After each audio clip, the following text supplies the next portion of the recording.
ये वाला टॉपिक आपका इम्पॉर्टेंट टॉपिक है कि किस तरीके से जो बाल्कान रीजन था वो फर्स्ट वर्ल्ड वॉर के लिए उत्तरदायी था। तो इसमें आप जब मैप में देखेंगे तो ये है आपका Mediterranean C.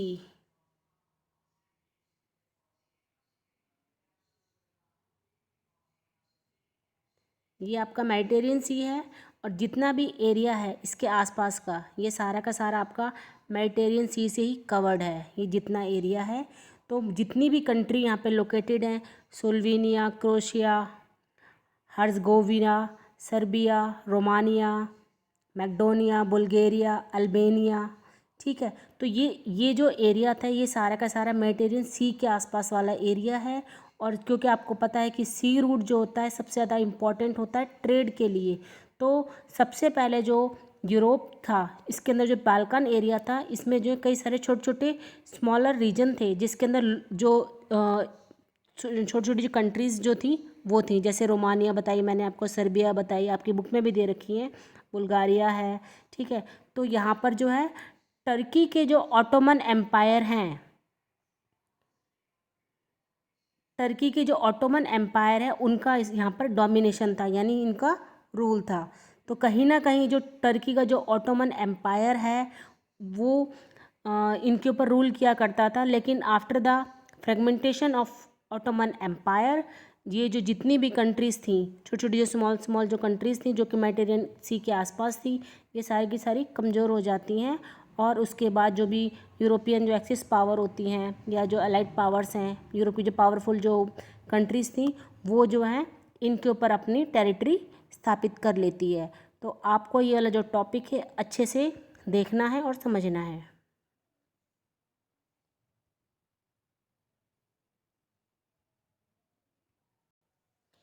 By the last quarter of the 19th century, nationalism no longer retained its idealistic liberal democratic sentiment of the first half of the century, but became a narrow creed with limited ends. 19th century का जो last जो quarter था उसमें जो है जो भी nationalist वाली जो फीलिंग थी उसकी जो आइडियलिस्टिक थी वो बिल्कुल रह नहीं गई थी। जैसे कि फर्स्ट जो हाफ था सेंचुरी का उसके अंदर जो है मतलब सभी लोग जो है अपने नेशन के प्रति जो है बहुत ज़्यादा आइडल थे। लेकिन आते आते 19th सेंचुरी के क्वार्टर में, लास्ट क्वार्टर में ऐसा हो जाता है कि जो जितने भी लिबरल डेमोक्रेटिक गवर्नमेंट लोग होते हैं, लिबरल सोच वाले, तो कहीं ना कहीं वो आपस में ही जो है लड़ना शुरू कर देते हैं।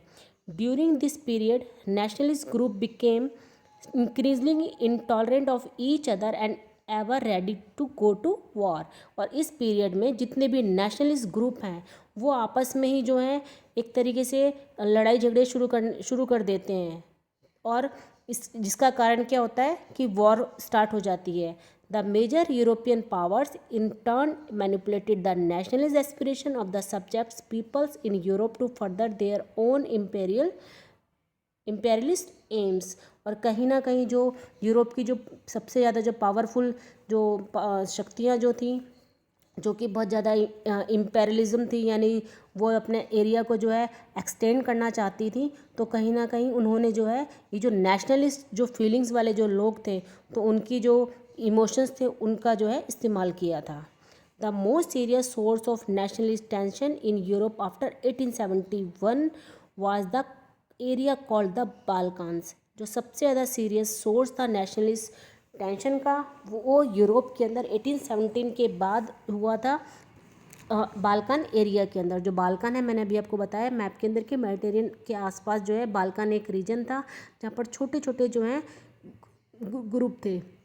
The Balkan was a region of geographical and ethnic variation comprising modern day, यानी कुछ तो यहाँ पे जोग्राफिकल वेरिएशन थी और साथ में एथनिक वेरिएशन, यानी इनके जो कल्चर वगैरह थे इन सब के अलग थे। जितने भी ग्रुप के नेम यहाँ पे दिए गए हैं, रोमानिया है, बुल्गारिया है, अल्बानिया है, ग्रीस है, मैकेडोनिया है, क्रोएशिया है, बोस्निया हर्ज़गोविना है, Slovenia, Serbia and Montenegro, whose inhabitants were broadly known as the Slavs। और इनके जो inhabitants हैं इनको जो है broadly Slavs कहा जाता था। A larger part of the Balkans was under the control of the Ottoman Empire। और इनके ऊपर जो है ऑटोमन एम्पायर का कंट्रोल था। The spread of the ideas of romantic nationalism in the Balkans, together with the disintegration of the Ottoman Empire, made his region very explosive. और धीरे धीरे जो नेशनलिज्म की जो फीलिंग्स जो थी जब बाल्कान्स के अंदर आई, वो किसके बाद आई, जब जो ऑटोमन एम्पायर था उसका डिसइंटीग्रेशन हो चुका था, यानी वीक हो चुका था। तब जो है जितने भी बाल्कान्स ग्रुप थे उनके अंदर जो है अपने नेशन के प्रति नेशनलिज्म की फीलिंग डेवलप हुई। All through the 19th century, the Ottoman Empire had sought to strengthen itself through modernization and internal reforms, but with very little success. Ottoman Empire भी जो है अपने आप को बहुत ज़्यादा स्ट्रेंथन कर रहा था, साथ में मॉडर्नाइजेशन भी डेवलप हो रहा था, लेकिन उसको जो है सक्सेस नहीं मिलती है। One by one it's European subject nationalist broke away from its control and declare independence. और एक के बाद जो भी यूरोपियन सब्जेक्ट्स थे, यानी जो नेशनलिस्ट की जो फीलिंग जो जैसे कि आपकी रोमानिया है, अल्बेनिया है, तो इनके अंदर डेवलप हो रही थी, तो इन्होंने अपने आप को इंडिपेंडेंस डिक्लेयर कर दिया। यानी ऑटोमन एम्पायर के वीक होने के बाद जितनी भी बाल्कान एरिया की जो भी रीजन थे, वो जैसे कि मैंने बताया आपको रोमानिया है, बुल्गारिया, अल्बेनिया, तो ये इन्होंने जो है धीरे धीरे अपनी इंडिपेंडेंस को डिक्लेयर कर दिया। The Balkan people base their claims for independence और political rights on the nationality and used history to prove that they had once been independent but had subsequently been subjugated by foreign powers. धीरे धीरे जो है उन्होंने जो भी history है उसको इस्तेमाल करने के लिए किया, ये सब साबित करने के लिए किया, लेकिन वो कभी इंडिपेंडेंस थे, लेकिन जो फॉरेन जो पावर्स थी उन्होंने जो है इनको अपने अधीन कर लिया। यानी जितनी भी फॉरेन पावर्स थी जो कि बड़ी बड़ी पावर्स थी, उन्होंने उनको अपने अंडर कर लिया, अपनी टेरिटरी स्थापित कर ली। Hence the rebellious nationalist in the Balkans thought of their struggles as attempt to win back their long lost independence. और जो बाल्कान जो एरिया था, तो वहाँ पे जो भी रिवोल्टर्स थे, यानी जो नेशनलिस्ट जो ग्रुप थे, उन्होंने काफ़ी लंबे स्ट्रगल के बाद जो है खोई हुई आज़ादी को दोबारा से वापस पाने का प्रयास किया।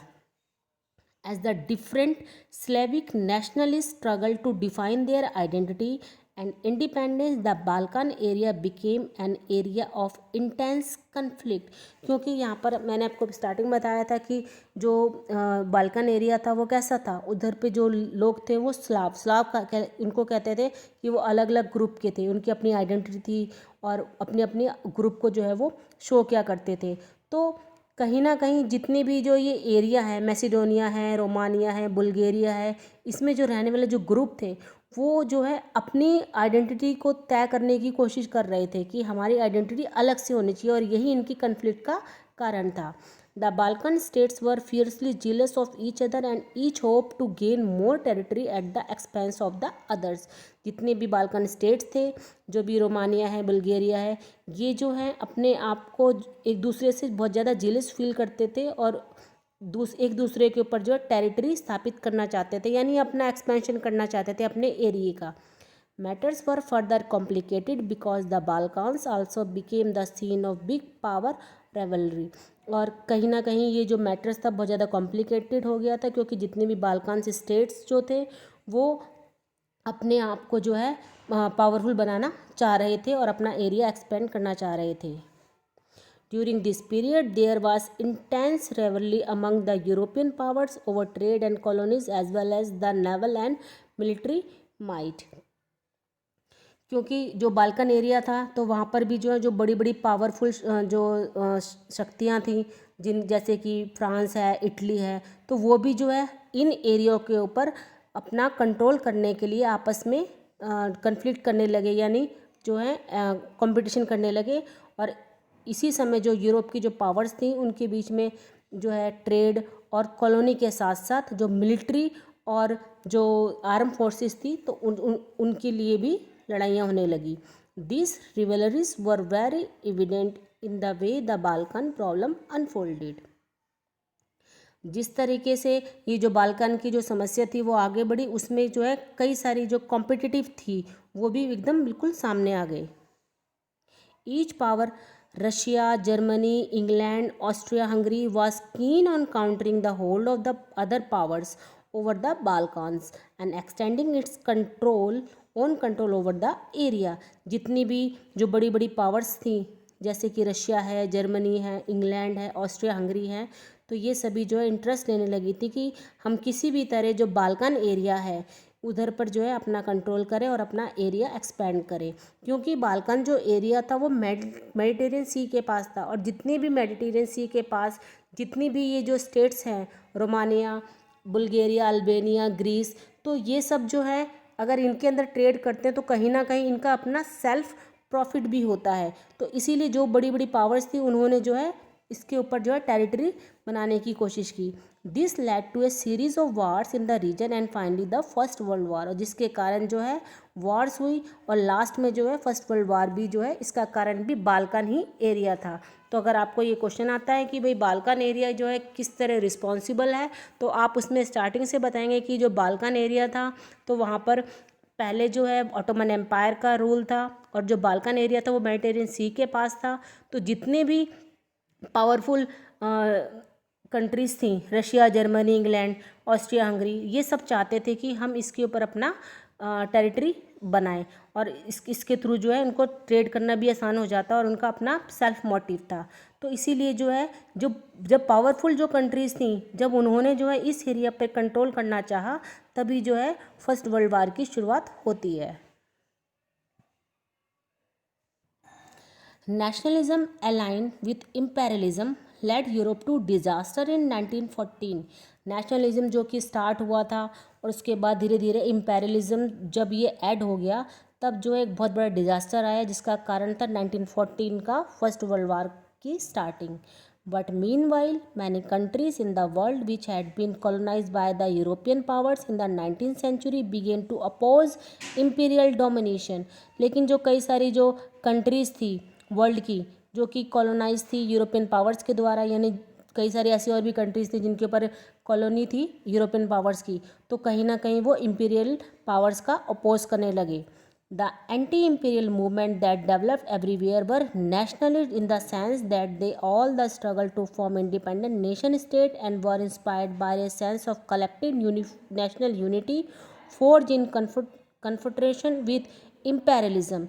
तो जितनी भी एंटी इम्पीरियल मूवमेंट थे, यानी एंटी इम्पीरियल का मतलब क्या है कि किसी भी कंट्री को जो है दूसरी कंट्री पर डोमिनेशन नहीं होना चाहिए, तो ऐसे मूवमेंट जो है हर जगह डेवलप होने लगे और दोबारा से जो है नेशनलिस्ट वाली जो फीलिंग्स हैं लोगों के या जो कंट्रीज़ थे वहाँ पर डेवलप होने लगी। और इसके लिए जो है जितनी भी कंट्रीज़ थी उन्होंने जो है अपने नेशन को इंडिपेंडेंट करने के लिए काफ़ी स्ट्रगल किया। जैसे कि हमारी इंडिया थी, तो इंडिया भी जो है उस टाइम पर, क्योंकि इंडिया के ऊपर कॉलोनी थी ब्रिटिशर्स की, तो वो भी चाहती थी कि किसी भी तरह जो ब्रिटिशर्स हैं उनकी कॉलोनी यहाँ से हट जाए और हमारा जो इंडिया है एक इंडिपेंडेंट स्टेट्स बन जाए।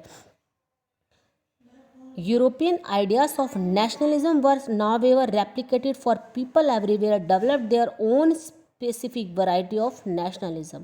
जो भी यूरोपियन आइडियाज़ थे नेशनलिज्म के, जो कि हर जगह जो है रेप्लिकेटेड हो रहे थे, हर जगह जो जितने भी पीपल्स थे वो अपनी खुद की जो है नेशनलिज्म वाली जो स्पेसिफिक वैरायटी थी उसको डेवलप करना चाहते थे।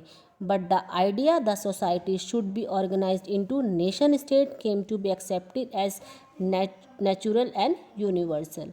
लेकिन जो आइडिया जो कि हमारे जो सोसाइटीज़ ने डेवलप किया था, तो ये जो है एक तरीके से सभी जितने भी स्टेट्स थे या जितनी भी कंट्रीज़ थी, तो उन्होंने इसको जो है यूनिवर्सल एक्सेप्ट किया। तो ये बेटा आपका चैप्टर था नेशनलिज्म इन यूरोप। तो ये जो चैप्टर था आपको इसको दोबारा से अच्छे से एक बार रिवाइज करना है, और जो लास्ट वाला जो टॉपिक जो मैंने आपको समझाया है बाल्कन एरिया का, इसको और अच्छे से पढ़ना है। तो ये जो चैप्टर है अब आपका ख़त्म हो गया है, और इसके बाद हम पढ़ेंगे नेक्स्ट लेसन आपका नेशनलिज्म इन इंडिया।